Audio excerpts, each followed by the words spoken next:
Competition academy के YouTube portal पे आपका स्वागत है। उम्मीद करते हैं कि आप लोगों की पढ़ाई अच्छी चल रही होगी और जो वीडियो लेक्चर आपको दिए जा रहे हैं उसे आप लोग लगातार देख रहे होंगे।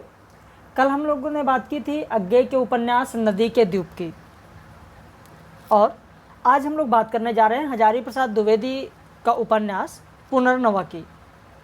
देखिए, ये उपन्यास बहुत बड़ा उपन्यास है, तो इसलिए इसे 2 भागों में आप तक पहुंचाया जाएगा। इस उपन्यास पुनर्नवा उपन्यास में अगर हम देखें तो इसमें कुल अध्यायों की संख्या 31 है, तो इसे 2 भागों में विभाजित कर और आप तक पहुंचाया जाएगा। तो आइए शुरू करते हैं हजारी प्रसाद द्विवेदी का उपन्यास पुनर्नवा। लेकिन इससे पहले आप जानते हैं, अगर आज आप हमारे परमानेंट व्यूअर्स हैं, चैनल पर देखते हैं, तो आपको पता होगा कि जब भी किसी रचना की बात हम लोग करते हैं तो सबसे पहले उस रचनाकार के बारे में जानते हैं, उस रचनाकार की अन्य रचनाओं के बारे में जानते हैं, फिर आगे बढ़ते हैं हम लोग। तो चलिए शुरू करते हैं। सबसे पहले हजारी प्रसाद द्विवेदी की बात करेंगे।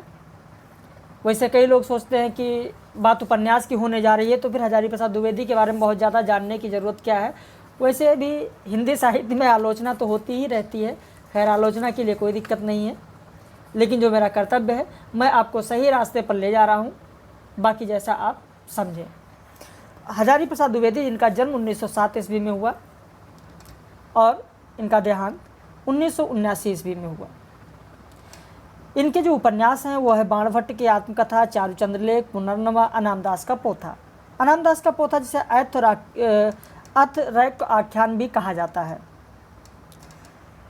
इनके उपन्यासों को आपने देखा होगा, अगर विगत वर्ष के प्रश्न पत्रों को आपने हल किया होगा तो आपको ये चीज़ मिला होगा कि इनके उपन्यासों का प्रकाशन की दृष्टि से सही क्रम भी पूछा जाता है। तो इसे अगर आप कहीं लिख लेंगे तो आपके लिए बेहतर होगा कि अगर प्रकाशन की दृष्टि से क्रम पूछा जाता है तो भी आप कर सकते हैं। इनके प्रारंभ के 3 उपन्यास यानी बाणभट्ट की आत्मकथा, चारुचंद्रलेख, पुनर्नवा आप देखेंगे तो एक ऐतिहासिक उपन्यासों में है, जबकि अनामदास का पोथा ऐतिहासिक में नहीं बल्कि अथरैक आख्यान के नाम से जाना जाता है। धार्मिक प्रवृत्तियां इसमें पाई जाती हैं। हजारी प्रसाद द्विवेदी के जो निबंध हैं वो इस प्रकार हैं, जैसे अशोक के फूल, कल्पलता, विचार और वितर्क, विचार प्रवाह, कुटज, आलोक पर्व, विष के दंड, कल्पतरु, गतिशील चिंतन, साहित्य सहचर, नाखून क्यों बढ़ते हैं। इनकी आलोचनात्मक रचनाएं कौन कौन सी हैं उनकी बात कर लेते हैं। सूर साहित्य, हिंदी साहित्य की भूमिका, कबीर, नाथ संप्रदाय, प्राचीन भारत में कलात्मक विनोद, हिंदी साहित्य का आदिकाल, आधुनिक हिंदी साहित्य पर विचार, साहित्य का मर्म, मेघदूत एक पुरानी कहानी, लालित्य तत्व, साहित्य सहचर, कालिदास की लालित्य योजना, मध्यकालीन बोध का स्वरूप, हिंदी साहित्य का उद्भव और विकास, मृत्युंजय रविंद्र, सहज साधना। ये इनकी आलोचनात्मक रचनाएं हैं। इसके अलावा हजारी प्रसाद द्विवेदी जी पर लिखी गई रचनाएं कुछ इस प्रकार हैं।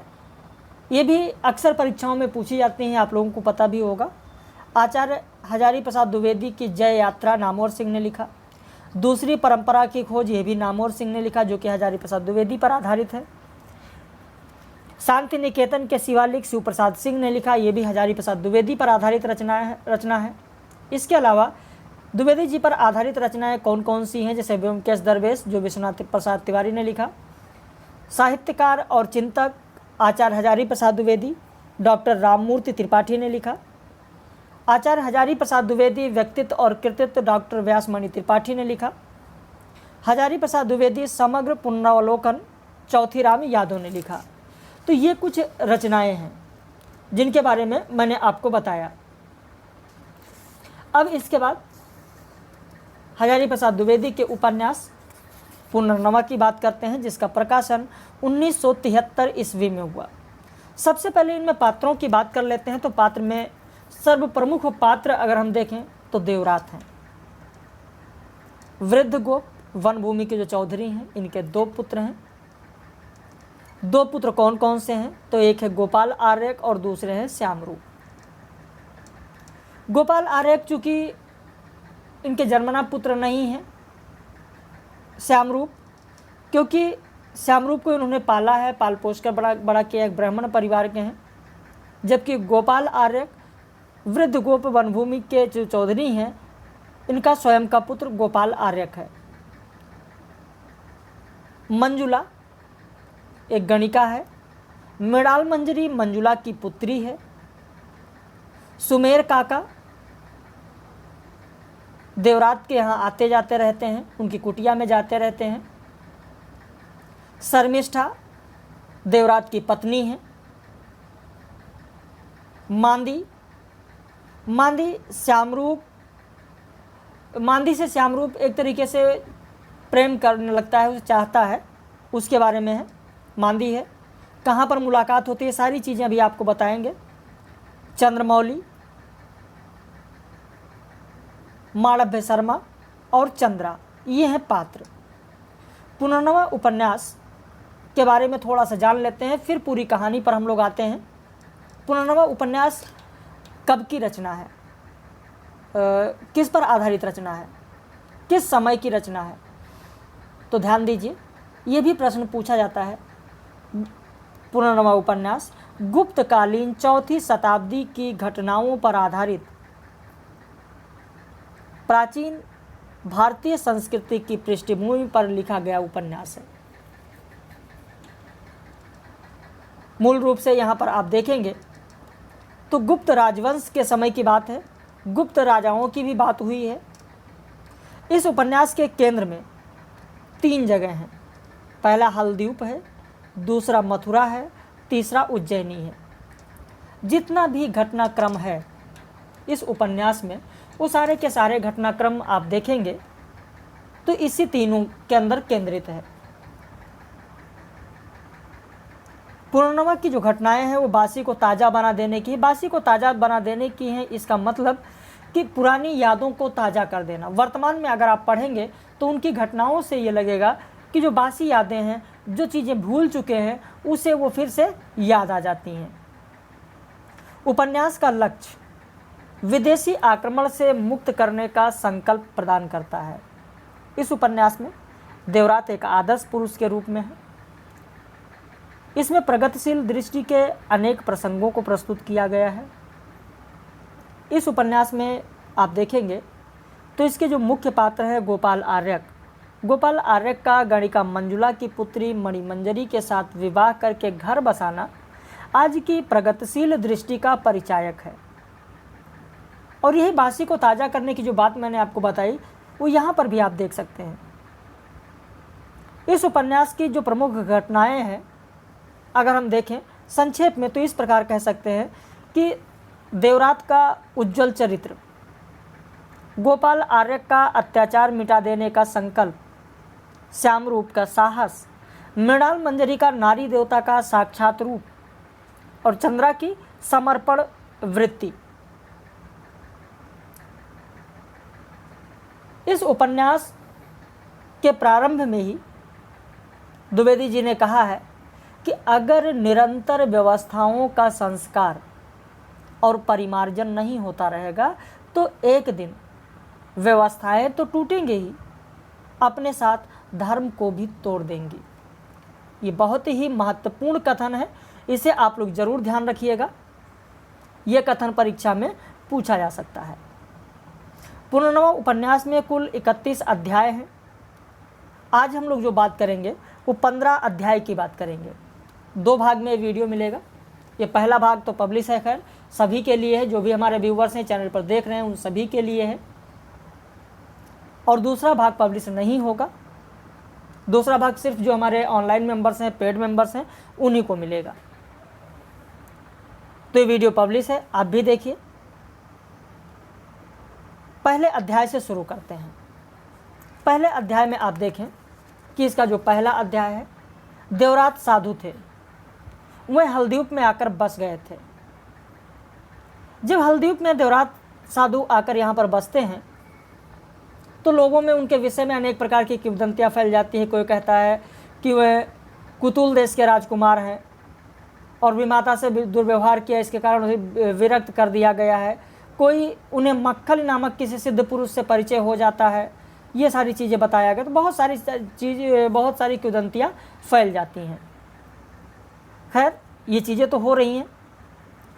च्यवन भूमि के चौधरी वृद्धगोप हैं। वृद्धगोप से उनकी मुलाकात होती है, क्योंकि देवरात का जो आश्रम है वो हल्दीप से सटा हुआ है, थोड़ा पश्चिम की ओर महासरयू के तट पर अवस्थित है।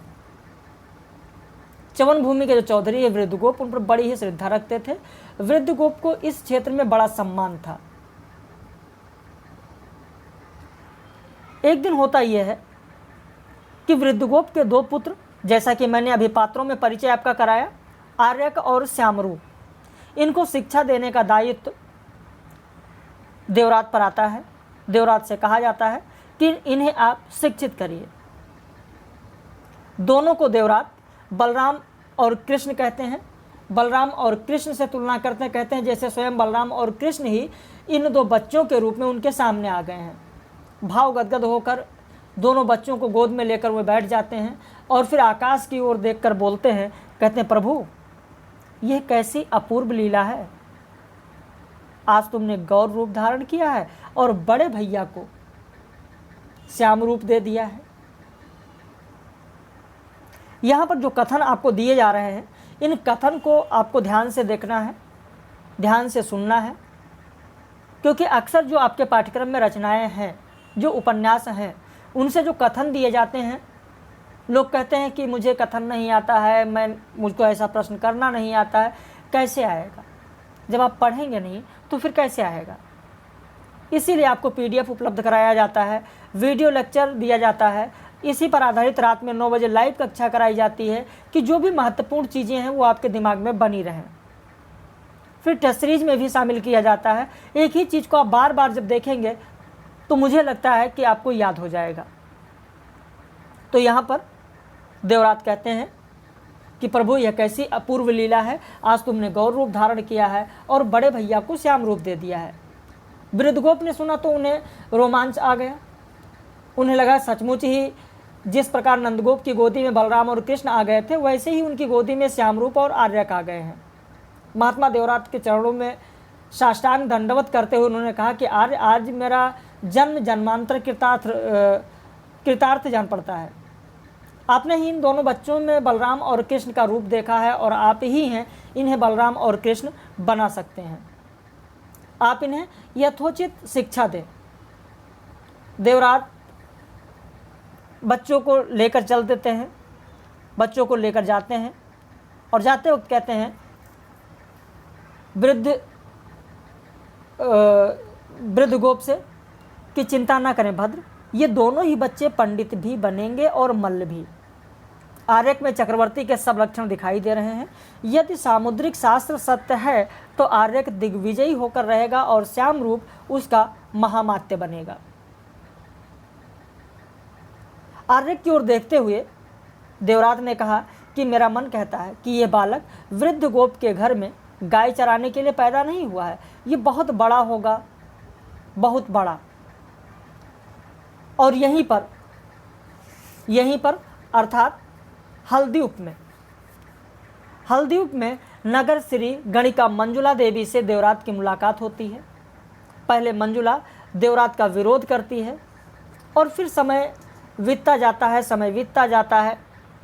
अंत में देवरात से मंजुला प्रभावित हो जाती है। मंजुला देवरात से प्रभावित हो जाती है और फिर दूसरा अध्याय शुरू होता है। एक दिन देखा गया कि मंजुला देवरात के आश्रम की ओर जा रही थी। देखा गया कि हल्दीप के लोगों के लिए ये बहुत ही आश्चर्य की बात थी। आत्मगौरव की प्रतिमा, अभिमान की मूर्ति, शोभा की आविजित रानी, नगर रसिकों की आकांक्षा भूमि मंजुला अकेली चल पड़ी है। साथ में कोई दास दासी नहीं है, रथ नहीं है, पालकी नहीं है, हाथी घोड़े नहीं है। ये सब प्रकार से अकेली है। मंजुला का मन बदल चुका है। अब वो पहले की तरीके से नहीं रही। अब उसका मन धार्मिक कार्यों में भी लग चुका है। इस पर लोगों ने व्यंग किया। क्या कहा? व्यंग आप देखें इसमें जो महत्वपूर्ण कथन है वो भी आपको हम बताते चल रहे हैं, जो व्यंग किया गया, कहा गया। देखते रहो। जनन की विलासिनी, कर्म की मायाविनी गणिका अगर पूजा पाठ करने लगे तो मानना होगा कि बबूल में भी कमल के फूल खिलते हैं, पनाले में भी सुगंध फूटती है, सर्पिणी भी पुजारनी बन सकती है। लेकिन किंवदंतियाँ अमूलक नहीं थीं। मंजुला में सचमुच परिवर्तन हुआ था। वो नृत्य को महाभाव का साधन मानने लगी थी। इसी बीच एक अनर्थ हो गया।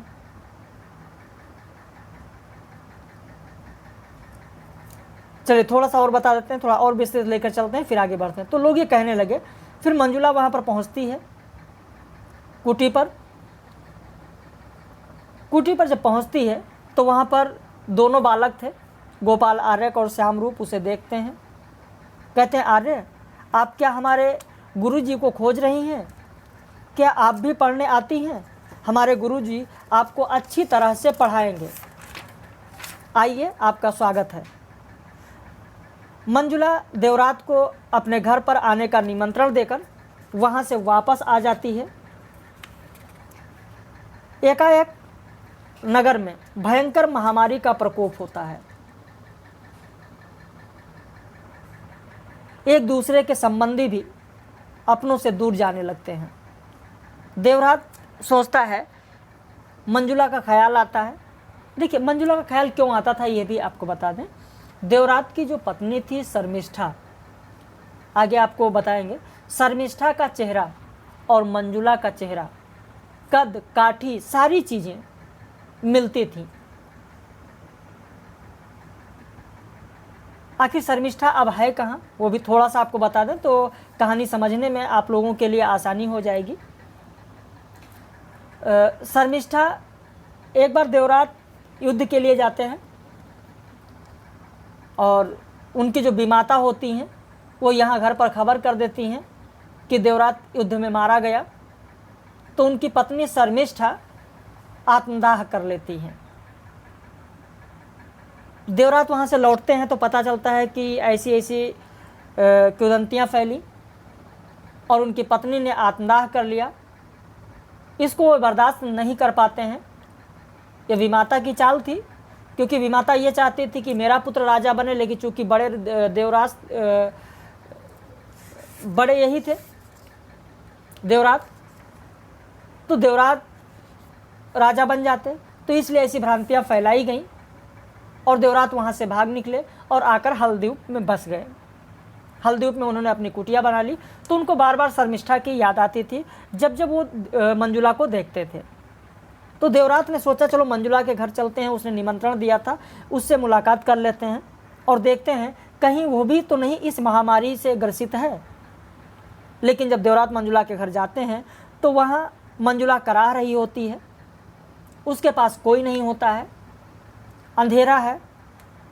किसी तरीके से उसके पास तक पहुँचते हैं। जब पहुँचते हैं तो पानी मांगती है, अपने हाथों में लेकर पानी उसके मुंह में डालते हैं और वहीं पर जब उसके मुंह में पानी डालते हैं तो मंजुला कहती है देवराज से कि पापनी से दूर रहो देव, यदि इस अधमा के ऊपर दया है तो अपना हाथ हटा लो और उस बच्ची को देखो। अब यहाँ पर अभी तक देवरात मंजुला से परिचित थे, लेकिन उसकी बच्ची को नहीं जानते थे, उसकी बच्ची के बारे में नहीं जानते थे। बच्ची मात्र 2 से 3 वर्ष की बच्ची थी। तो जब मंजुला ने ऐसा कहा, देवरात उधर देखते हैं, जाते हैं, कहते हैं कौन, कहाँ है बच्ची? मंजुला बोलती है वह है मृणाल मंजरी। और जब वो देखते हैं मृणाल मंजरी को पाते हैं, मृणाल मंजरी चूँकि अवैध संतान है मंजुला की, बच्ची एक पालने में है। बच्ची के पास एक छोटी सी पेटिका है, उसमें तूलिका है, तूलिका में एक पत्र है, बच्ची से बंधा हुआ है। उसको उठाकर लेकर आते हैं अपनी कुटिया पर। यहाँ वृद्ध गोपालक हैं, वृद्ध गोपालक को देकर और फिर वापस जाते हैं। जब वापस पहुँचते हैं तो वहाँ पर देखते हैं कि मंजुला वहाँ से गायब है, मंजुला वहाँ पर नहीं है। अध्याय 3 शुरू होता है। यहाँ पर देवरात को अब जिम्मेदारी मिल गई मृणाल मंजरी को संभालने की। देवरात बैरागी से गृहस्थ हो गए। उनकी सारी शक्ति मृणाल मंजरी की देखभाल में लगने लगी। अब यहाँ पर आश्रम में 3 बच्चे हैं। 3 बच्चे कौन कौन से हैं? तो एक तो मृणाल मंजरी हो गई, दूसरा गोपाल आर्यक है और तीसरा श्यामरूप है। तीनों की पढ़ाई होती है, तीनों पढ़ते रहते हैं। लेकिन जब गोपाल आर्यक श्यामरूप व्यायाम वगैरह करते हैं तो वहाँ पर मृणाल मंजरी भी व्यायाम और लड़ाई के बारे में सीखना चाहती है, जानना चाहती है। इस पर देवरात मृणाल मंजरी से कहते हैं, क्या कहते हैं? ये बहुत ही महत्वपूर्ण कथन है। बेटा, ये लड़ना और व्यायाम करना पुरुषों का काम है। तुझे मैं इसके बदले में चित्र विद्या सिखाऊंगा और नृत्य कला की शिक्षा दूंगा। श्यामरूप की उम्र अब 18 वर्ष की हो चुकी है। उसे वैदिक पाठशाला में भेज दिया गया है पढ़ने के लिए, लेकिन उसका वहाँ पर मन नहीं लगता। ये जो वैदिक पाठशाला है इसे लहुरा काशी के नाम से जाना जाता है। लहुरा मतलब समझ रहे हैं आप लोग? जो अवधि के लोग होंगे वो जानते होंगे। अभी भी गाँवों में लोग कहते हैं ये छोटा भाई है तो कहेंगे लहुरा, छोटी भाभी है तो कहेंगे लहुरा भाभी। तो लहुरा मतलब होता है छोटा।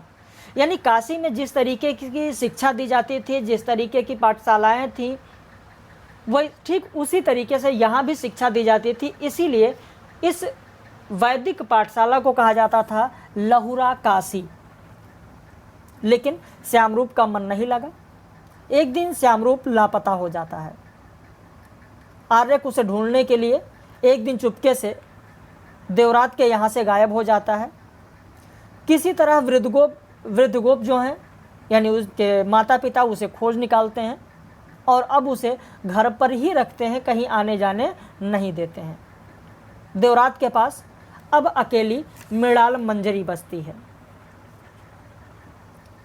जब अकेली मृणाल मंजरी बसती है तो यहाँ पर बहुत सारी महिलाएं आती जाती रहती हैं देवरात के पास, और उन्हीं में से कुछ महिलाएं मृणाल मंजरी को यह बताती हैं कि तुम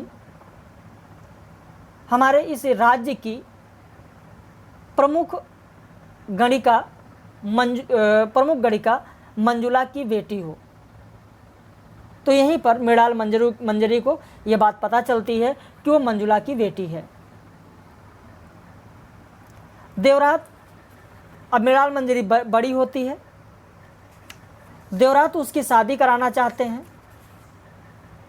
उसके विवाह का प्रस्ताव वृद्धगोप के यहाँ आर्य के लिए लेकर जाते हैं, लेकिन वृद्धगोप समाज के में मान सम्मान प्रतिष्ठा के कारण उसे ठुकरा देते हैं। कहते हैं कि आखिर मैं स्वीकार कर लूँगा तो समाज क्या कहेगा। कहते हैं कि ऐसा कैसे हो सकता है आर्य? मृणाल मंजरी बहुत अच्छी लड़की है, मैं उसे बहुत प्यार करता हूँ, परंतु है तो वो गणिका पुत्री ही। मैं अगर मान भी लूँ तो मेरे परिवार के लोग कैसे मानेंगे? तो यह बात कहकर और ठुकरा दिया जाता है। फिर उसके बाद अध्याय 4 प्रारंभ होता है। हल्दीव के राजा यज्ञसेन भारशिव नागवंश के थे। कांतिपुर के राजाधिराज वीरसेन के सेनापति प्रवरसेन को जब काशी में 9वें अश्वमेध यज्ञ के आयोजन का भार दिया गया तो अपने पिछले अनुभवों के आधार पर उन्होंने निश्चय किया कि साकेत से पाटिल पुत्र तक कुषाण नरपतियों का जो भी प्रभाव अवशिष्ट रह गया है उसे समाप्त कर दिया जाए। तो उनके पुत्र विजयसेन को अश्वरक्षा का भार दिया गया। उसी समय से हल्द्यूप में भारशिवों का आधिपत्य हो गया। यज्ञसेन विजयसेन के पुत्र और कांतिपुर की ओर से हल्द्यूप का शासन करते थे, और यहाँ पर लोगों को, प्रजा को बहुत यातनाएं दी जाती थी। खड़ी फसलें जला दी जाती थी, खलिहान जला दिए जाते थे, घर गिरा दिए जाते थे, तरह तरह के कष्ट दिए जाते थे। नए नए करों से प्रजा त्राहि त्राहि कर उठी। देवरात के पास सताए हुए निरपराध लोगों की भीड़ लगने लगी। पहले तो उन्होंने राजा को समझाने बुझाने का प्रयास किया, लेकिन उसमें सफलता नहीं मिली। फिर राजा को समझाने के लिए जब जाते हैं, समझाने की कोशिश करते हैं, वहीं पर मृणाल मंजरी कहती है देवरात से कि पिताजी, मुझे महिष मर्दनी की उपासिका बनने की अनुमति दें। मैं इस घृणित पापाचारियों को ध्वस्त करने की दीक्षा लेना चाहती हूँ। मुझसे यह सब नहीं सहा जाता। इन घिनौने पशुओं को अधिक छूट मिली तो ये धरती को धर्महीन कर देंगे। देवरात ने बेटी मृणाल को समझाया, मृणाल मंजरी को समझाया कि नहीं बेटी, ऐसा मत कर। महिषमर्दिनी की उपासिका नहीं, तू सिंह वाहिनी की उपासिका बन। किसकी उपासिका? तो सिंह वाहिनी की उपासिका बन। ये उन्होंने समझाया पुत्री को। मृणाल के मन में अब प्रश्न उठने लगा कि पिताजी ऐसा क्यों कह रहे हैं, क्यों हमको मना कर रहे हैं कि नहीं बेटी, महिषमर्दिनी की उपासिका नहीं, तू सिंहवाहिनी की उपासिका बन। भाई, उपासना का क्या अर्थ है? ये बहुत ही महत्वपूर्ण कथन है, ध्यान दीजिएगा। मृणाल मंजरी सोचती है कि आखिर उपासना का क्या अर्थ है? केवल पुरुष शक्ति की पूजा ही क्या स्त्री धर्म है? सिंहवाहिनी की उपासना का मतलब क्या इतना ही है कि महिष मर्दन का काम पुरुषों पर छोड़कर स्त्रियां उनकी आरती उतारा करें? स्त्रियों का धर्म क्या आगे बढ़कर अधर्माचार का विध्वंस करना नहीं है? स्त्री को पुरुषों की सहधर्मिणी बनना पड़ता है। यह कैसा सहधर्म है कि पुरुष युद्ध करे और स्त्रियां उनकी आरती उतारती रहें? मृणाल का मन ऐसा नहीं मानना चाहता था। वहीं दूसरी ओर आर्यक राजा के विरुद्ध लड़कों की एक सेना तैयार करता है और लड़कों की सेना लेकर आप देखेंगे कि लड़कों की सेना लेकर वो लहुरा वीर की जय करते हुए जा रहा है। लहुरा वीर की जय, लहुरा वीर की जय, ऐसा कहते हुए जा रहा है। दूर से सहस्त्र कंठों की निकली हुई जय ध्वनि मृणाल का ध्यान भंग कर देती है। कुटिया के बाहर देखा तो सैकड़ों युवक जय जयकार करते हुए जा रहे हैं। गंगा का तट पकड़े पश्चिम दक्षिण की ओर बढ़ते जा रहे हैं। कुछ समझ में नहीं आता है। और इसी बीच वहाँ पर सुमेर काका आ जाते हैं, अपनी बिटिया की तरह मानते हैं। और सुमेर काका कहते हैं कि क्या कह रही हो बिटिया रानी, गुरु गया है राजा को मनाने और चेला निकला है लहुरा वीर को जगाने। ये सुमेर काका कहते हैं कि क्या क्या कर रही हो बिटिया, गुरु गया है राजा को मनाने। गुरु कौन? किस गुरु की बात हो रही है? तो देवरात की बात हो रही है। देवरात किसका गुरु है? गोपालार्य का गुरु है, श्यामरूप का गुरु है। तो वही कहा उन्होंने कि गुरु गया है राजा को मनाने और चेला निकला है लहुरा वीर को जगाने।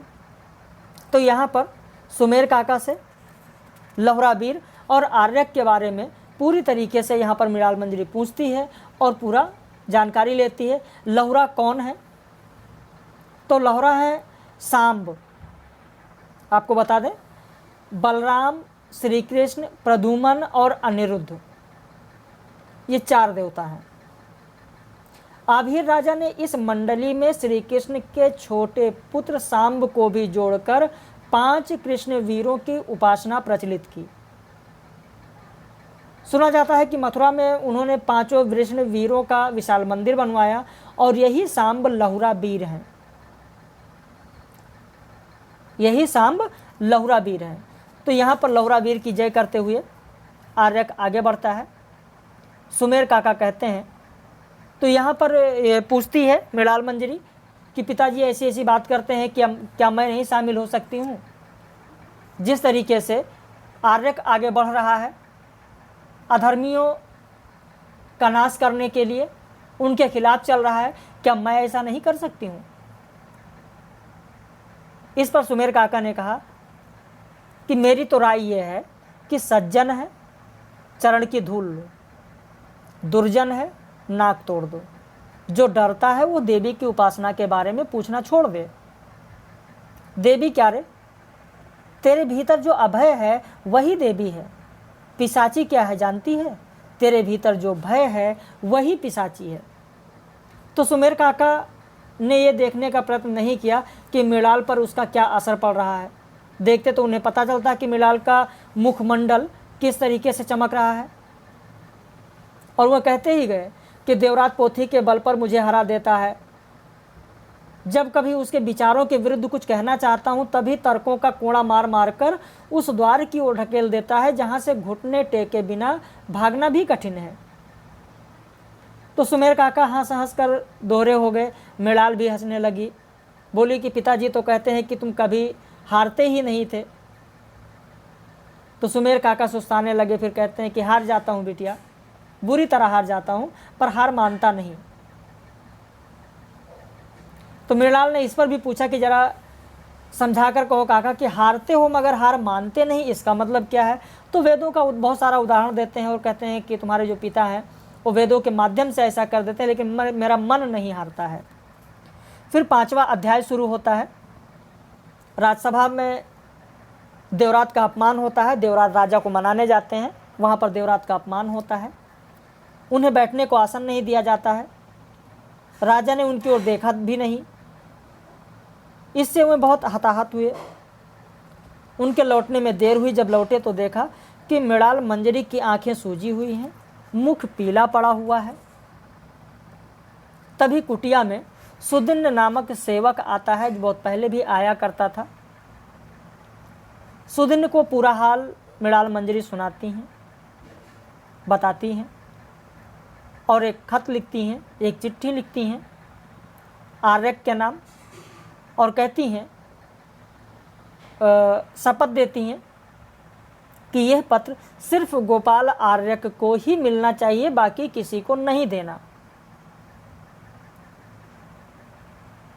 जिस पत्र में लिखा होता है कि मृणाल को गंदे श्लोक और धमकी देने वाले चंदनक की शिकायत लिखी हुई है। चंदनक आता है और गंदा श्लोक लिखता है, धमकी देता है, और उसी से रक्षा के लिए यह पत्र लिखकर गोपाल आर्यक के नाम सुदिन के हाथ से भिजवा देती हैं और कहती हैं कि आप किसी को यह पत्र मत देना सिवाय गोपाल आर्यक के। गोपाल आर्यक को जैसे ही पत्र मिलता है वैसे ही चंदनक को मारने के लिए चल देता है, चंदनक को दंड देने के लिए। चंदनक के घर जाता है, लेकिन संयोगवश चंदनक नहीं मिलता है।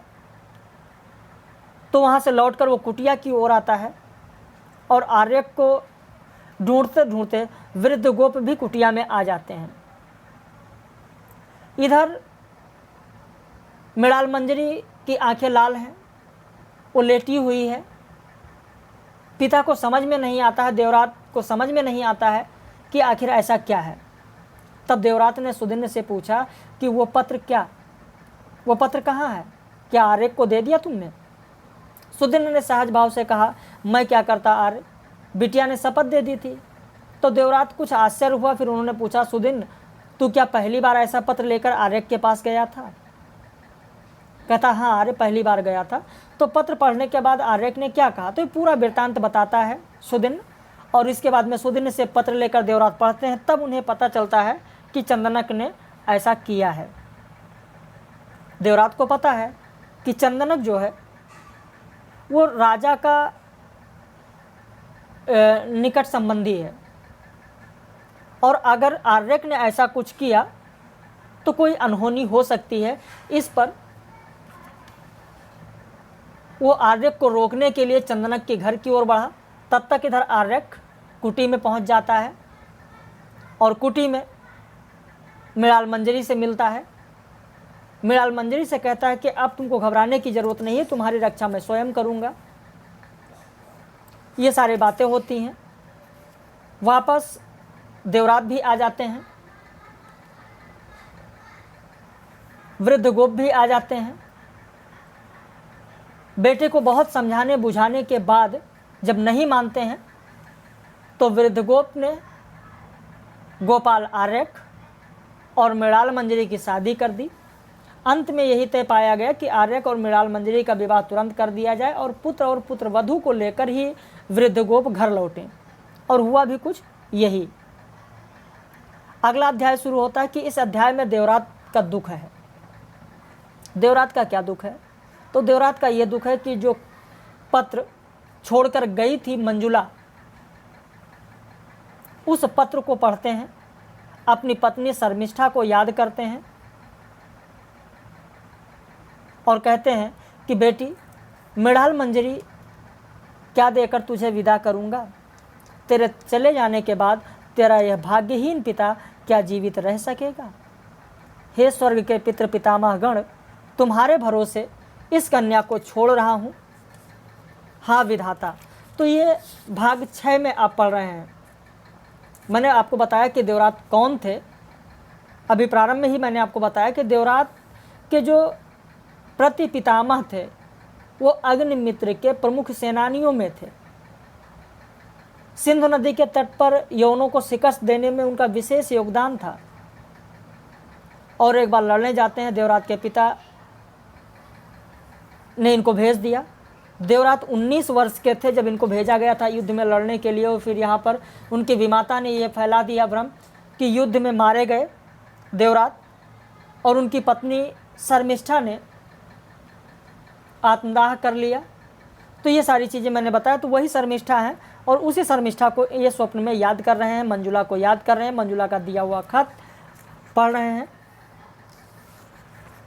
और फिर अध्याय 7 शुरू होता है। लेकिन यहाँ पर एक चीज़ और ध्यान देना, थोड़ा सा और आपको बता दें, फिर आगे बढ़ते हैं। जब मृणाल ये सोचते हैं कि बेटी मृणाल मंजरी क्या देकर तुझे विदा करूँगा? तेरे चले जाने के बाद तेरा यह भाग्यहीन पिता क्या जीवित रह सकेगा? हे स्वर्ग के पितृ पितामह गण, तुम्हारे भरोसे इस कन्या को छोड़ रहा हूँ। हाँ विधाता। फिर बाद में जब ये आंखें इनकी खुली, एकाएक चंचल हो उठे और कुछ नया दिख गया, जैसे कुछ नया दिख गया हो, एकदम नया। तो बोले, क्या कहते हैं? एक और कथन है, बहुत ही महत्वपूर्ण कथन है, अध्याय 6 का अंतिम कथन है। ध्यान दीजिएगा कि दे सकता हूँ बेटी, अपना सर्वस्व उलीच कर दे सकता हूँ। ये दोनों चित्र नहीं, प्राण तुझे देता हूँ। ले बेटी, संभाल के रख। ये जो चित्र की बात की गई है, ये कौन सी चित्र है? तो ये 2 चित्र हैं, एक मंजुला का और एक शर्मिष्ठा का। अब अध्याय 7 शुरू होता है। समय अभी 38 मिनट का हुआ है, कोशिश करेंगे कि पूरा हो जाए। श्यामरूप जो देवरात की कुटिया से भाग गया था, वो नटों के चौधरी जंभल के साथ भाग गया था। उसने मल्ल विद्या के साथ साथ नट विद्या भी सीख ली थी। उसे आनंद आ रहा था एक जगह से दूसरी जगह पर डेरे के साथ जाना, बहुत सारे खेल करना, रस्सी पर चलना, उछलना, कूदना, ये सारी चीज़ें उसे बहुत अच्छी लग रही थी। एक दिन होता यह है कि मजाक में वहाँ नटों की जो महिलाएं होती हैं, वो महिलाएं थीं, और महिलाएं वहीं पर उससे कहती हैं कि क्या गबरू जवान है, इससे मैं शादी करूंगी। बहुत सारी भाभियां होती हैं, भाभी कहती हैं कि मजाक करती हैं, मैं इससे शादी करूंगी। कोई कहता है मैं शादी करूंगी। उसी बीच में एक भाभी है जो एक लड़की को लाकर सामने करती है, कहते नहीं, इससे शादी करेगा ये गबरू जवान। और उस लड़की का नाम होता है मांदी, जो श्रावस्ती के पास किसी गाँव की होती है। उसके माता पिता का देहांत हो गया होता है, अनाथ है। तो मांदी को उससे मिलाया, लेकिन श्यामरूप लजाता हुआ वहाँ से भाग खड़ा हुआ। अब बाद में पता चलता है कि उस मांदी को बेच दिया गया है, और उसी की खोज में श्यामरूप मथुरा आ जाता है। श्यामरूप को मथुरा में एक चौधरी मिलते हैं। श्यामरूप को चौधरी जंभल ने, जिसके साथ प्रारंभ में भाग गया था, छबीला पंडित नाम दिया। तो जब यहाँ पर पहुँचते हैं तो श्यामरूप से एक वृद्ध पंडित ने पूछा कि आपका क्या नाम है? तो इन्होंने बताया छबीला पंडित। तो इसने नाम सुना था छबीला पंडित, कहा अच्छा वही छबीला पंडित जिसने श्रावस्ती में पहलवानी में वहाँ के प्रसिद्ध पहलवान को हराया था, वही छबीला पंडित? कहा हाँ वही छबीला पंडित। कहा अच्छा अपना नाम किसी को मत बताना, तुम्हारा नाम यहाँ पर सारविलक रख देते हैं। तो उस वयोवृद्ध पंडित ने छबीला पंडित का नाम सारविलक रख दिया। ये सारविलक वही श्यामरूप हैं। इनके 4 नाम मिलेंगे आपको, पहले तो श्यामरूप मिलेगा, फिर छबीला पंडित, फिर सारविलक, आगे आपको सांवरू भैया भी मिलेगा। इन्हीं को सांवरू भैया भी कहा है। तो यहीं पर उसे गोपाल आर्य के बारे में पता चलता है, उस वृद्ध पंडित से। लेकिन सही और विस्तृत जानकारी उसे 8वें अध्याय में वीरक से मिलती है, और वीरक ने ही श्यामरूप को सांवरू भैया कहा है। अध्याय 8 शुरू होगा। यहाँ पर श्यामरूप को वृद्ध ब्राह्मण के यहाँ आश्रय मिला हुआ था। यहीं पर उसकी मुलाकात वीरक से होती है, जो श्यामरूप को सांवरू भैया कहता है।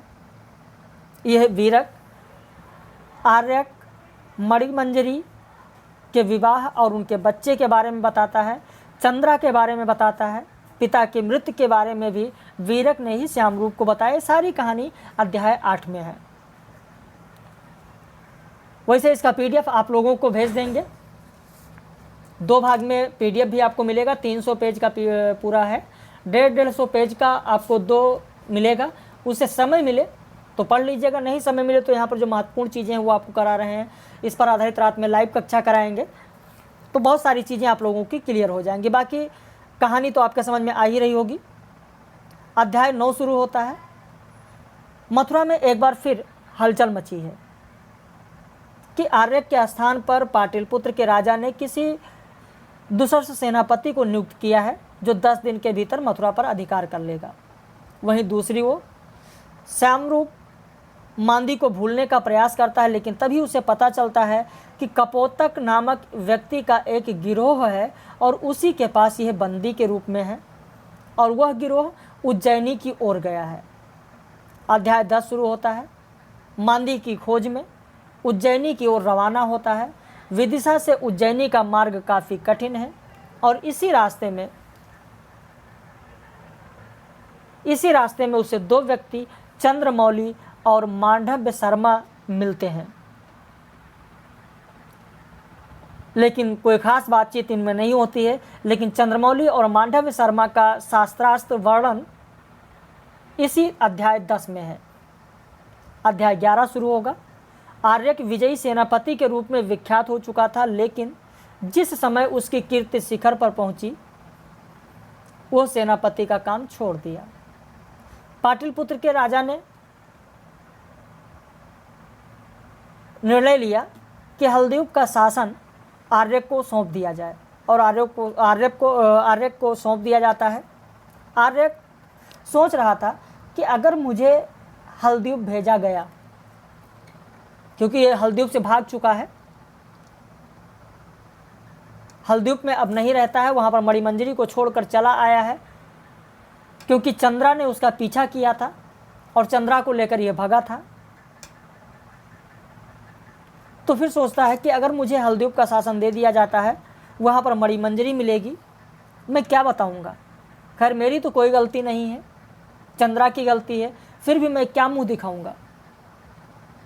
लेकिन नियुक्त कर दिया जाता है, तो फिर वहाँ पर जाता है, मृणाल मंजरी से क्षमा याचना करता है।